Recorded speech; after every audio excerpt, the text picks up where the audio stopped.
Nama saya Evansari Magdalena Nainggolan, jurusan Manajemen kelas B 2020, Universitas Negeri Medan.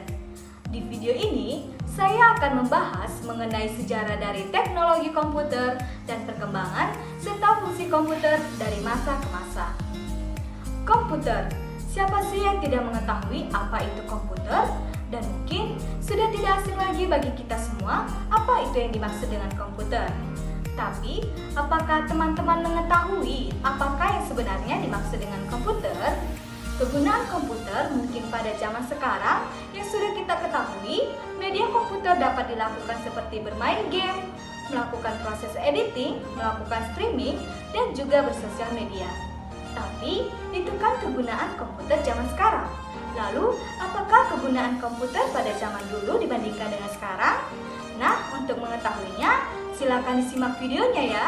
Kata komputer diambil dari bahasa Yunani, yaitu computare, yang artinya hitung atau alat hitung.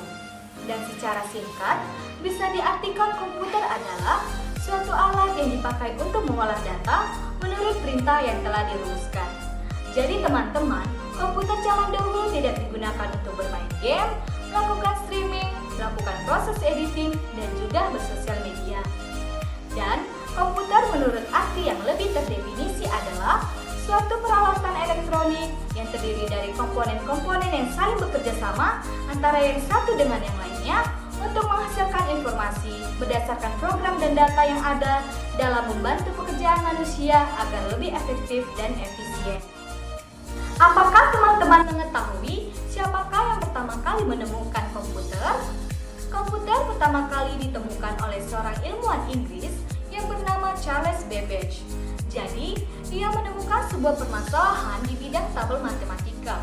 Sehingga, untuk meminimalisir kesalahan di bidang matematika tersebut, ia pun menciptakan mesin alat hitung, yaitu difference engine.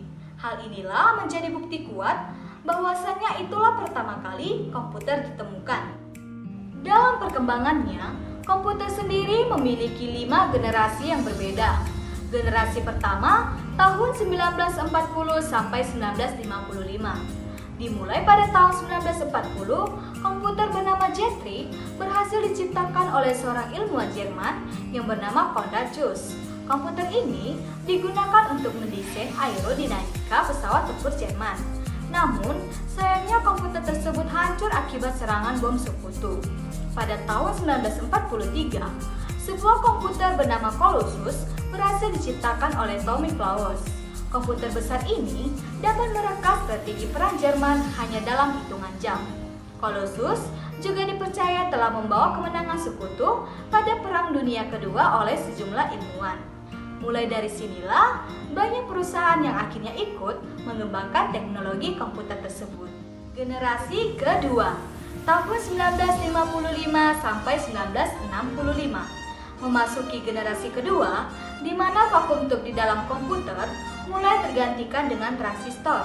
Komputer pertama kali yang menggunakan teknologi transistor ini bernama Universal Latch yang difungsikan untuk simulasi hidrodinamika senjata nuklir.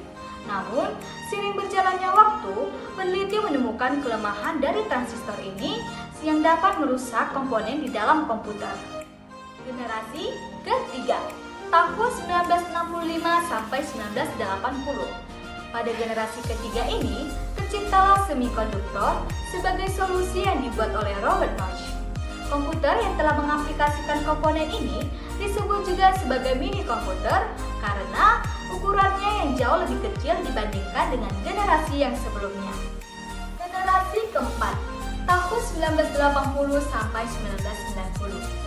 Pada generasi keempat ini, ilmuwan terus mengembangkan komputer sehingga terciptalah sebuah komponen yang bernama Very Large Scale Integration atau VLSI yang di dalamnya terdapat lapisan transistor. Komponen tersebut digunakan pada komputer sehingga membuat komputer lebih mudah diproduksi. Selain itu, harga komputer juga menjadi lebih terjangkau. Generasi kelima, tahun 1990 sampai masa depan.